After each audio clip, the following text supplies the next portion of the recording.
And we're in. Oh, well, I never know how to start these things because I'm just so excited to be in connection, be in community, be in conversation with the beautiful guests.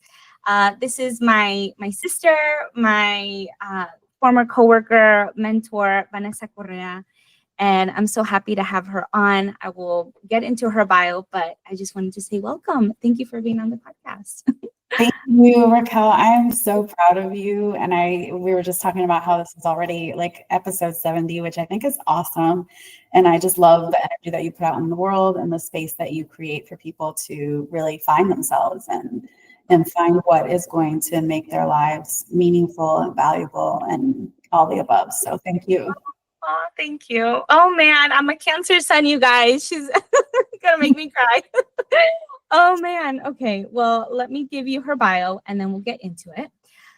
Vanessa has 20 years of career experience in marketing and communications. She is currently a vice president of marketing strategy at JP Morgan Chase and has been in the finance sector for 7 years. Vanessa's key to success is being herself in every setting and not allowing anyone to put her in a box. Anything you want to add? How's that feel? Like whenever you, yeah. It's something that I've always thought about over the years where, I grew up in New York City. I grew up around a lot of different people and different vibes and environment spaces. And I also saw where like people's identities either like clash or came together. It felt like an observer and kind of, I realized early on, some people edit themselves or angle themselves or, we say thing, right? Yeah. Of that person, depending on where they are, who they're with, what's happening. Realize that I don't have versions. I am the same person everywhere with everybody all the time. And I'm happy for that. I'm grateful. I really like who I am. So yes. Oh my God. And that's just so beautiful because I feel like I don't want to speak for all women, but I feel like it's something taught to women or those who identify as such, like this energy of being smaller or, shaping ourselves to please others or to accommodate others. And so I just love that. And I said that, your former coworker mentor, because I remember that was the energy immediately I felt when we worked at, I don't know if we're allowed to say, I'm going to fucking say it, Freddie Mac. I don't think there's like an NDA confidentiality thing. We've been out. Yeah. That I had come from a negative work experience. And I remember just feeling your energy immediately of like, no BS, this is who I am. And I love that. I appreciate it. And we need more of that because it's scary to be ourselves, I think, in a place where, like in general. But and I think there's a difference between being adaptable and resilient versus you are a chameleon and you're just absorbing whatever environment you're in and allowing that to dictate how you show up. Very different things, but I think I agree with you. And throughout the generations for different reasons, world history and sociology and all those things, women, whether it's directly or indirectly, have been signaled. Your role is to revolve around or to change or to become whatever somebody else needs of you. And a lot of women, they're married, they have children, they're in the workplace, and a lot of women will feel like they don't really know who they are. Without like, I know what I am, what am I in the world beyond that? What am I to myself? I know you mentioned about New York, so I want to get into your origin story a little bit of like, how did you know who you were and like yourself and like I love that piece. I'm not opposed to the villain word. My villain origin story. I'm a heroic villain.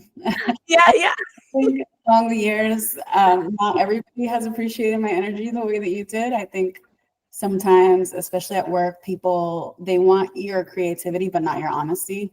Mm, And they want your ideas, but not your criticism. And so for me, it's kind of like, I grew up in New York City, rough, tough. My home was a single parent home. My sister my two sisters are much older and much younger than me.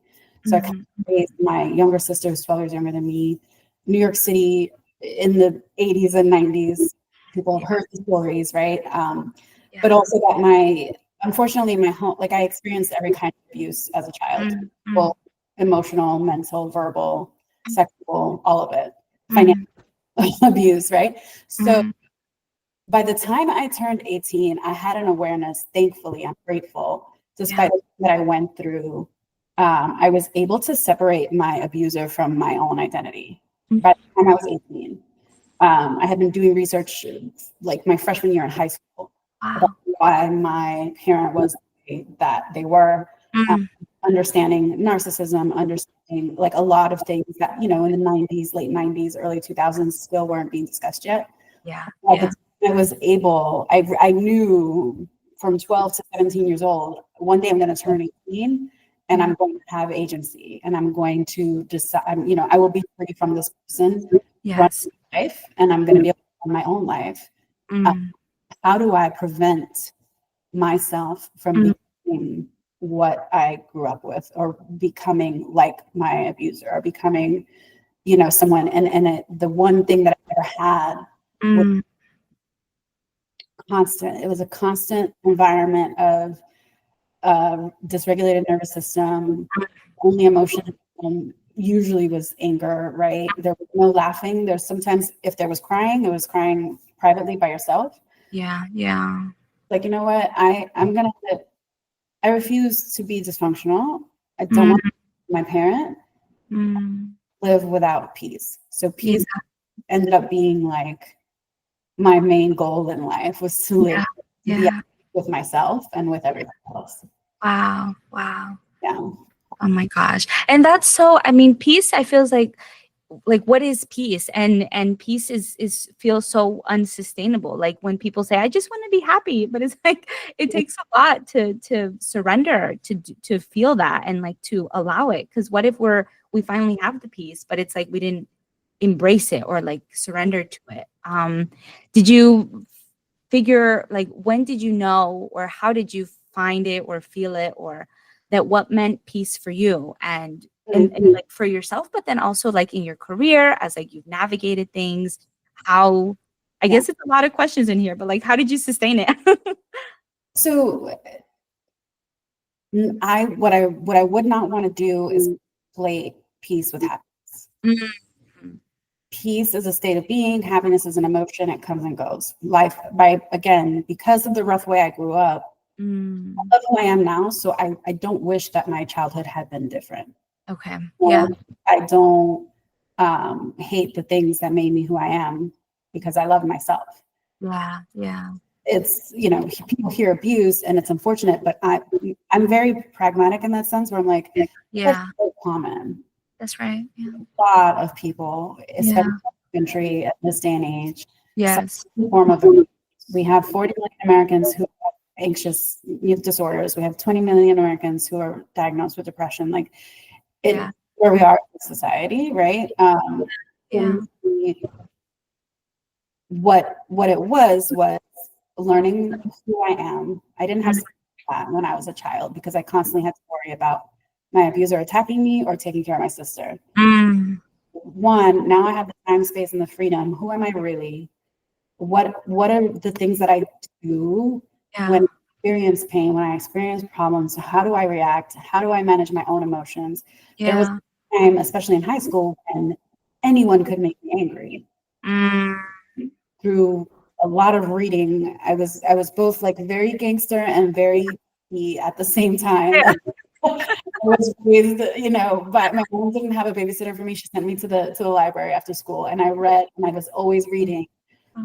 When I read once, whoever makes you angry controls you. Oh. I was like, I gotta work on my relationship with myself so that no matter what happens, no matter who does what, no matter who says what, Right. um, I am able to maintain my equilibrium. So for me, peace is the absence of conflict, yes, but also like the absence of that constant hum Mm, about my safety, about my validity, about my worth as a human being in the world. yeah. You know, finding those things is what peace means to me. And that when I go to sleep at night, I know whatever I did today, I didn't harm anybody. I Yeah. wasn't just, I didn't lie about anybody. I, Wow. I wasn't vindictive to anyone Mm, because it's just like, I don't want it. I don't yeah. Yeah. want Yeah. Yeah. Yeah. kind of like energy that I want in my life. Yeah. But Yeah. yeah, I realized that by 18. Yeah. Thankfully, I went to college. I was out of state, so I had a good 4 years of like not ever seeing or speaking to that parent, and that Wow. was formative for me. Um, Yeah. and then the same. By the time I started my first job, I also quickly caught on. Mm, If you're fresh out of college, if you're a new hire, mm, some reason people really want to come at you yeah. with Yeah. with disrespect, with negative energy, all this, that, and the third. And by then I was already equipped to Okay. like whatever people threw at me, it will bounce off. Yeah. I deal with the situation. I don't avoid conflict, but I Yeah. don't have conflict run my life. That's right. That's right.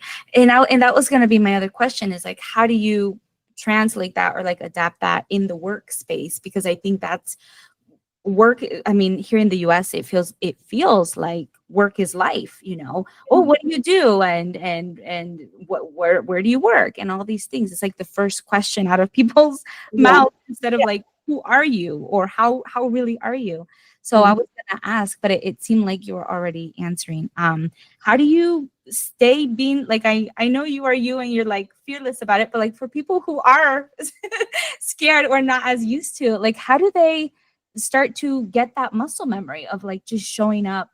I don't know if this is an overused word authentically, but like how do they show up without that, you know, I don't know, like wall up or fear or whatever, like fill in that blank, so that they can have that peace. Yeah. To me, the real pandemic is a lack of knowledge of the self. Mhm. No matter where you're starting out in your journey, no Mm. matter what your upbringing was, Yeah. you know, not everybody is rough, tough Puerto Rican, born in the Bronx. I know. I get that. But Yeah. one thing that anyone can do is make Mm. a commitment to spend more time alone, Mm. either journal or do art or but do something to really spend time with yourself and learn how to observe yourself. Yeah. I remember very clearly moments in my life when there was conflict, when there was hurt and pain, when things were like confusing. I remember thinking to myself, Yeah. this is what happened, and this is what my, you know, Yeah. again, another overused word, like what my triggers were. Yeah. Yeah. Yeah. And so it's a commitment, and people, you still have, as much as we've gotten into the mental health conversation and the common vernacular, I Mhm. still cross many people who have never been to therapy, who Yeah. know they need to go and won't go, who Yeah. still feel some sort of stigma about it, That's who right. like will joke and say, I don't need therapy, I can just complain to my friends. Yeah. Like That's right. Yeah. yeah. So it's like if peace and clarity is what you're looking for, it's in the mirror. That's And right. everyone can start there. But it's like we have set up our society to avoid. Mm. And so people, you know, high school, you're concerned with your friends and being popular. College, you're concerned about, oh, my major and I got to study and I got to get a job and I got to do this. And, or you're partying and drinking and, you know, wasting critical time that you could be learning yourself and building up who you are.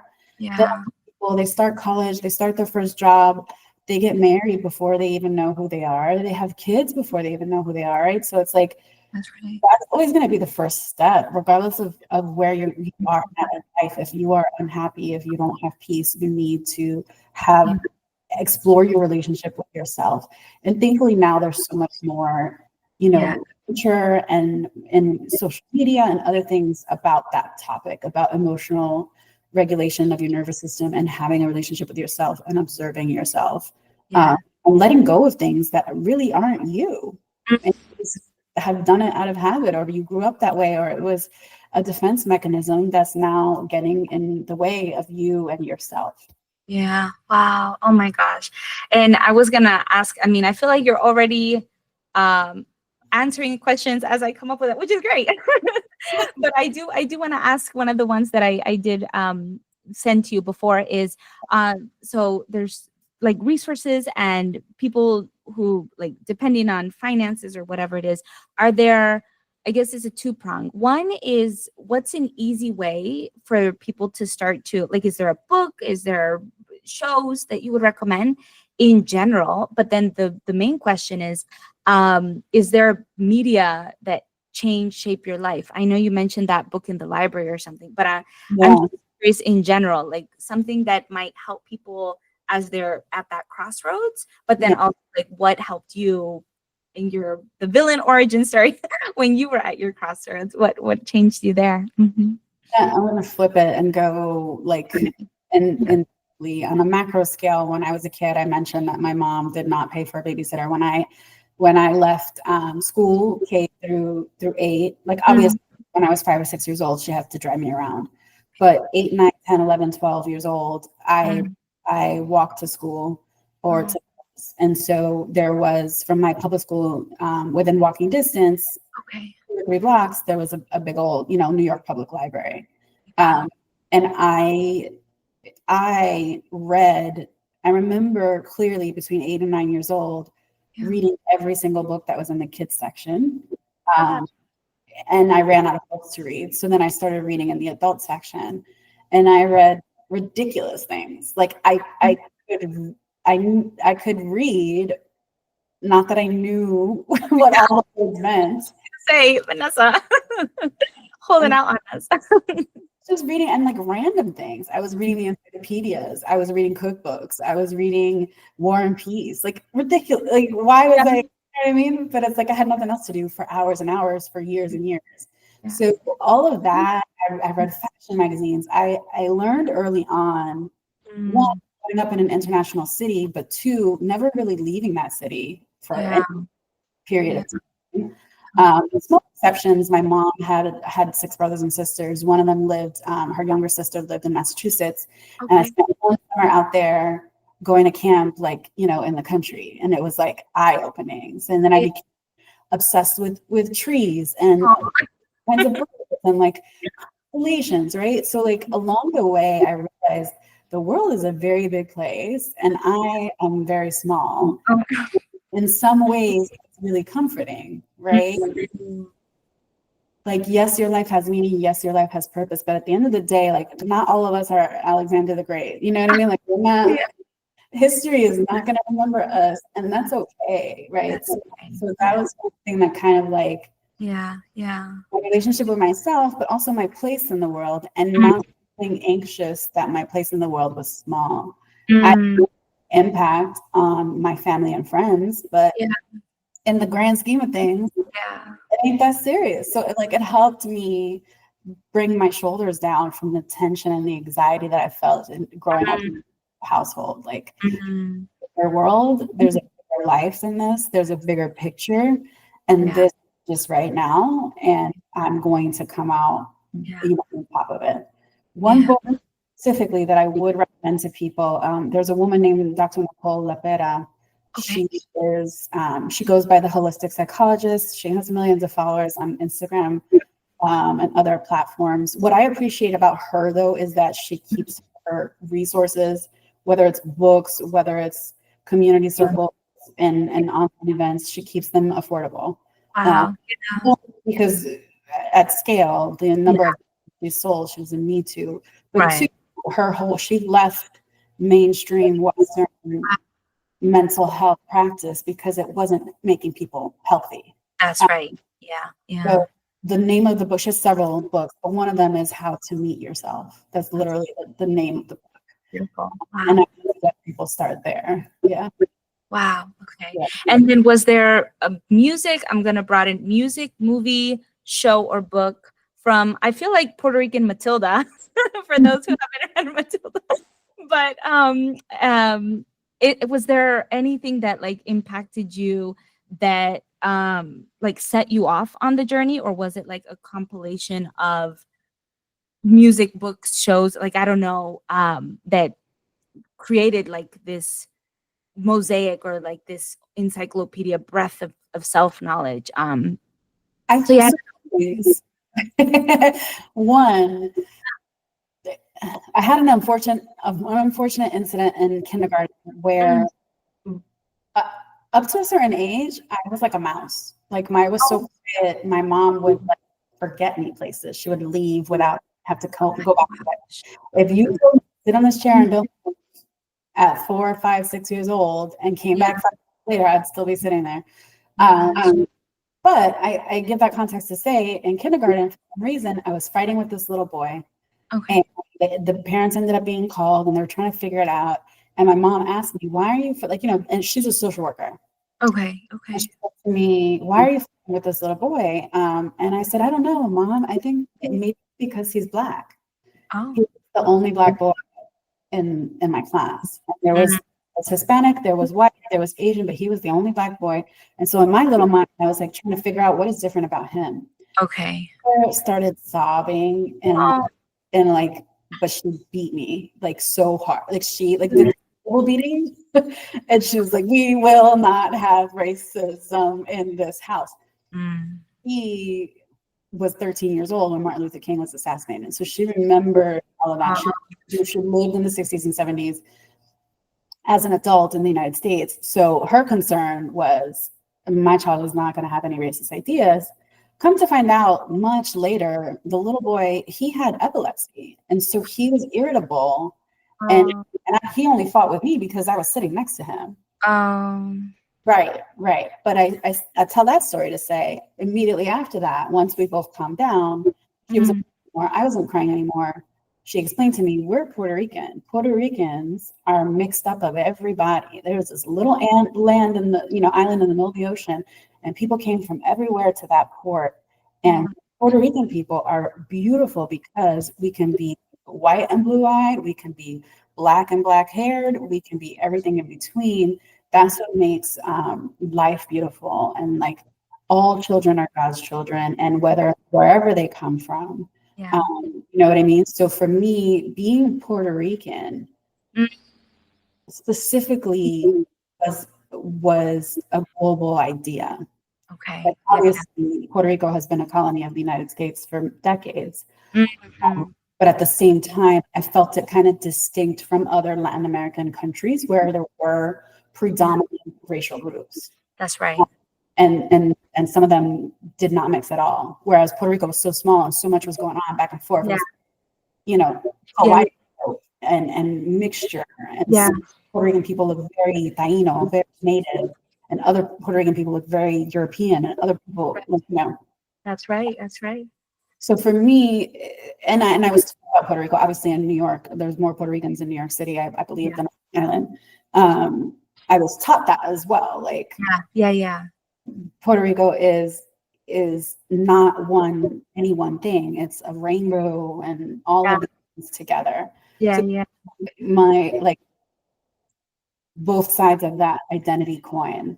Okay. Wow. Both my parents are Puerto Rican, so I am 100% Puerto Rican. Yeah. So 100% everything. Yes, no denying. Yeah. Right. And once you start going around, you realize we all have something. Every culture on planet Earth has some version of the empanada. That's right. That's right. That's right. Turnover. That's right. Patty. We all sing. Like we're all. That's right. And we're all the same. So yeah. I don't know that I answered the question. No, yeah. I mean, it's beyond media. It's just like the culture and the oh my gosh, you got to tell me, is it the sancocho, the gumbo, the all the things? Alive. Yeah. all of that together. But it was the music. It was the Yeah. right? I remember seeing Rita Moreno in West Side Story when I was very young. My mom put me in acting school and dance school. I used to dance in front of the Goya flow and the Puerto Rican Day Parade. Yeah. So it was just it was every angle, like all the things, in a city like New York. I came to appreciate Greek. I used to take dance classes to learn Jewish bat mitzvah dancing. Like, oh my gosh, yeah. just all in it. Yeah. Oh my gosh. I grew up with seeing myself in other people, always. And like simultaneously, like you are very different from me and you also are very much like me. It was always both. Yeah.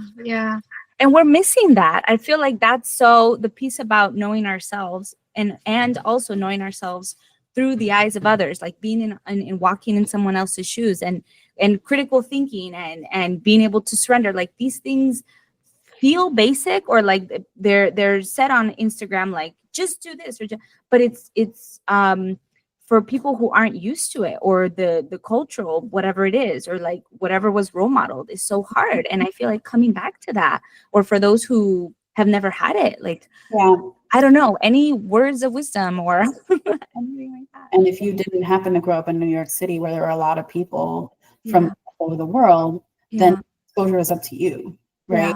And like you have to reflect on your life and understand if you're keeping your world small. What parts play in your own suffering? If you are lacking peace and you're lacking direction, you're lacking clarity on where you belong in the world, you need to explore the world more, right? I remember being delighted to see. I don't know if you've ever noticed, there's a deeply cultural type of Russian dancing where men get in a circle and they hold each other's shoulder and they dip and come up. And then I saw Russian people do that in New York, but then years later I saw Greek people do that. And again, I went to Jewish parties and saw Jewish men do that. And I was like, hold up, like, you know what I mean? Or like my best friend from 7th grade, we still talk every day. A lot of the words that they use in Tagalog, which is Filipino, Spanish words. And I was like, oh. So it's like, it's being like, this is so cool. Like, yeah. That's right. And that's the thing. I mean, getting into more of the cultural stuff, like I'm Salvadorian American. So both of my parents are from El Salvador. And I grew up in Southern Florida. And so there's no Salvadorians, hardly any in Southern Florida. And so I had this crisis of identity, cultural clash of like, yeah, I'm Latino, but I don't know what it is to be Latino the way my parents know. And then coming up to visit my grandma and like other family up here in Northern Virginia, like they're very much Salvadorian, but growing up with Puerto Ricans and Dominicans and Cuban. And I was like, why aren't I like y'all? Because I grew up in that environment. But then realizing that, like I'm going somewhere with this, but my brain is like going 1,000 directions, that like identity and going back to seeing ourselves in each other, and that it's just being human and humanist and globalist. Like I think I had to unpackage that for myself, that like there's different stories and there's lots of history and stuff with that country, or like in context with the US and all these other things. But it's like, for me, I don't define myself by my parents' country, or like thankfully with them, like that's how I'm Latina, because I just so happen to be born on this side of the border.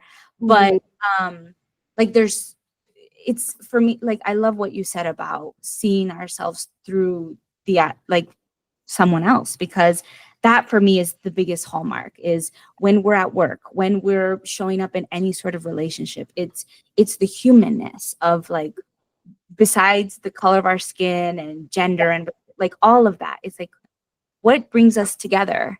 But then I also, like what I referred to earlier as the real pandemic of people not knowing themselves, it's an identity crisis. And I think the crisis with identity right now is that people feel erroneously the way to form an identity is to be vehemently against whatever I don't identify with. That's right. I feel threatened, That's right. instead of feeling pleased and excited and joyful about how you are different from me, I feel threatened by your difference because I feel like it's detracting from who I am. That's And right. what I need to do is not only control my identity, but also control yours. That's right. And that identity, many people box themselves, right? And other, they will box themselves into a one-dimensional figure and Yeah. say, this is my identity, it's fixed. Yeah. And they don't realize that they're treating their identity as fragile. That's Where right. where I like it's not fixed. You are not just one thing. Nobody is just one thing. We're all That's right. multidimensional 360 people. Yeah. Yeah. And to me, it's when I encounter someone different from me, I'm encountering new pieces of myself. If it resonates with me, Yeah. if I Yeah. you know, Ethiopian food and I'm like, that's banging. That's right. In encountering other people and who they are, I'm finding more of myself because That's I right. have an expansive view of what it is to have an identity. So there's, you know what I mean? I love it. My identity is not, this is what I'm against, Right. Right. No. Mm-mm. but they're not my identity. No, exactly. Yeah, expansive, evolving. And I think, I usually don't talk about like straight up political stuff, but I feel called to do so now. But like this stuff with Trump and the here in the United States and all over the world, I would say that right extremists, like there's this fear, I think, ultimately of and it's showing in the workforce. I'm looping in the workforce for those people who are still a 9 to 5 or struggling with it, of like wanting to see life a certain way and yet negating that actually life is doing its own thing. Like we're all expanding and evolving in certain ways, and no amount of, well, hopefully I'm not jinxing it, but hopefully no amount of legal administrative stuff is going to stop the natural course of evolution and evolve and like expansion. But I don't know, there's not really a question there so much as to say that like I think systems are collapsing because I think there's groups of people and that are trying to stop, I think, this like expansion and collectivism. Yes. So I agree with you in that. And it is to me purely reactionary. And I understand why you ended up speaking about this because it's the continuation of what I said, right? Yeah. In terms of the history of this country specifically, how it be the way it is, who played what roles when there were 13 colonies and then it became a country and then people were expanding west, and how that happened. And the way that happened was a lot of identities being erased, a lot of people being, annihilated, dying, systems being dispersed, people being made leave where they had always existed. And the way that was possible for white Europeans to accomplish that was through destruction of every other culture. That's right. So to me, it's not a surprise where we're at right now, because to your point, no matter how racist, how white supremacist, how discriminatory, no matter what it does, nothing can actually change the fact that now there's people of color are no longer the minority. Like you undo 4, 5, 6, 7, 8 decades of people coming to this country, settling, their children were born here, their children were born here. That's right. They're all mixed. There's more mixed people than ever, and there's a fear that if I were them, I would be afraid too. Right? Yeah. We don't want to be treated the way we've been treating everybody else for decades.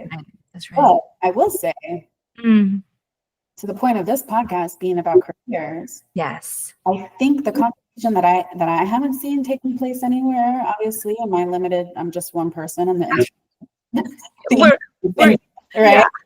A lot of what's happening is people's jobs. It's about work, and the fact that, again, unless you were born into wealth, you have no choice. You have to work. That's right. That's right. So whether it's people who have dedicated their lives to science who are now being cut from NIH, whether Yeah.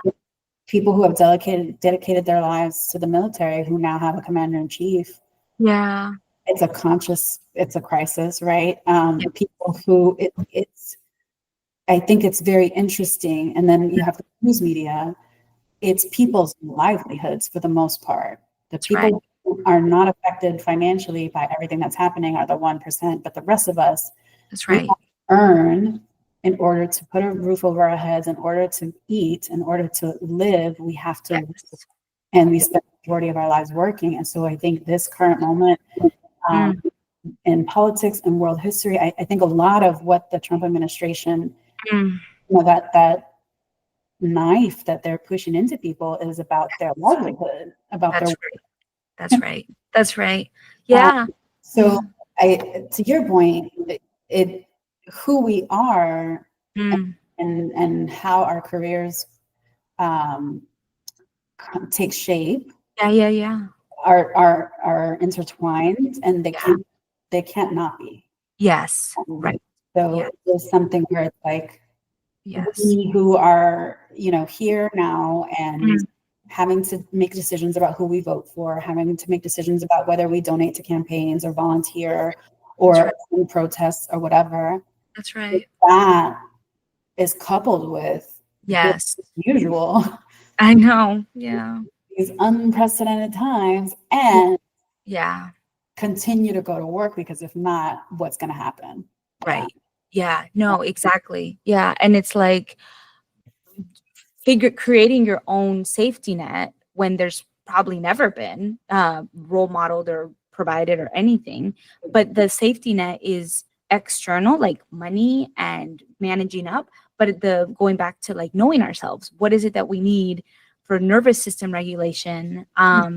So I guess to wrap it up, what are things that you're doing now as you're navigating your own journey, whatever that looks like how are you supporting yourself, creating that scaffolding, like internally and externally, basically anything that might help people who are either trying to create an exit strategy for themselves, or they're burnt out, they don't know, Mhm. or they know that they don't want to work for someone else, but they're trying to make it work. Like, yeah, anything that's working for you now, So internally, externally.